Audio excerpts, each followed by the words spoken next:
us to help them develop self-confidence, which we do, like you're seeing right now, by asking them to overcome challenges. You know, today's challenge, make it across the logs. Well, just a couple days ago, they couldn't really do it very easily, so then we can help them across.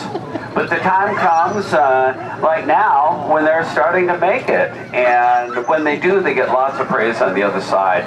And they learn something from that. And really what they learn is we're not asking them to do anything impossible, and also that we'll always be there to help them if the going gets tough. And that pays big dividends when we're on the trail together with them later on in life. Well, now this preschool activity, they're jumping the logs, but they don't understand why they have to learn to jump the logs. Their life will be revealed. How do you get them used to the greater world outside the comfort of this area?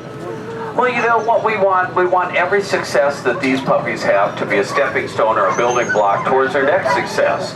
So, of course, after they've bonded with us, developed self-confidence, feel comfortable in this whole area, well then what we do is we introduce them to the older dogs in the kennel, because the older dogs really are the most important, and the reason for that is they teach the little guys by their example. They teach them how to be great sled dogs. So one of the things we do with the older dogs and with the pups is we go on long walks out in the woods.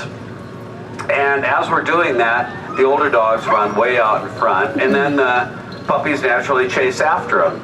And they spend a little time goofing around, running around trees and down ravines. And then we call the older dogs back, and being so well trained, they immediately run to us, and the puppies chase them back. So as we do that again and again, the puppies start learning a couple valuable skills, and they learn it by association and following what the older dogs do. Now, the first thing they learn is to listen for my voice. Now, that's very important when we start teaching commands, because with dog teams, all commands are verbal, so they have to be listening. But the second thing they learn, and really by far this is the most important, they learn to always follow and trust in those older dogs, because those are the ones with the skill. Those are the ones that ultimately bring us all safely home. And they need that skill when they go in harness for the first time. Well, now, how about that? That's a big transition. Are they a certain age, a certain weight, or how do you know they're ready? Well, you know, we know they're ready to go in harness, not when just one thing happens, but when a whole series of things comes together to assure that first one will be successful, that they enjoy it, and that they want to do it again. So, of course, physically, they have to be big enough, strong enough, and fast enough.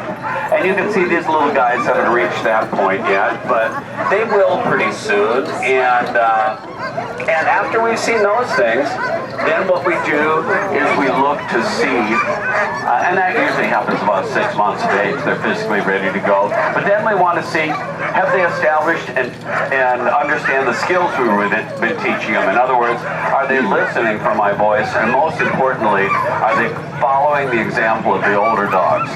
But the final thing we look for is something that we can't teach them. It comes naturally from within each dog, and that is the instinct to pull. And what the instinct to pull is something you're going to see right now, and that is the love, joy, and desire that each of these dogs have to run as part of a team pulling a sled down the trail in the wintertime. But if we hitched up just puppies without great leaders out in front, it'd be like first grade class without teachers. It would be total pandemonium. And so what we do, the first thing we do is put those leaders out, and then it doesn't matter how many dogs we have in the team, we can safely make it around the trail. But as you can see, with each dog we have a lot of power, so I don't need any more. So I modified this four-wheeler a couple ways so we can go down the trail. Number one, I removed the engine. We have nothing but dog power today, and that's plenty. Number two, I've reinforced the brakes. And number three, I'm tied off to an anchor here. And if that wasn't the case, they'd pull us out of here before we're ready to go. So I'm going to take off, but I'll give you a call when I get to the other side. All right, David. Now let's listen to what he says to start the team. It's not Mushu Huskies, it's Hike. And there they go, and everything's quiet. Now they're going to run around the vet barn. And we'll see him on the far side of the dog yard going the opposite direction. He's going to do a 180, run up around the house that he and Susan built, and we'll see him on the far side of the water in just a little bit. Watch the outside edge of the dog yard, and those guys inside, they're saying, pick me, I want to go next. This looks like fun. So they're off. Now, while he's out of sight, let me orient you, because he's going to show up on the far side of the water, come out of the bushes. You'll be able to see him briefly between the small cabin on the left and the vet barn on the right as we look at it.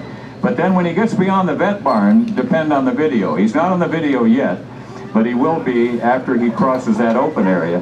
You'll be able to watch most of the run. And this is something that you have to be in a helicopter for in one of these. Here we come out of the trees on the far side of the lake, and we're flying along at over 20 miles an hour, which is really remarkable when you consider that the four-wheeler and I together, we weigh over 600 pounds, and these guys pull us along effortlessly. And the reason for that is teamwork.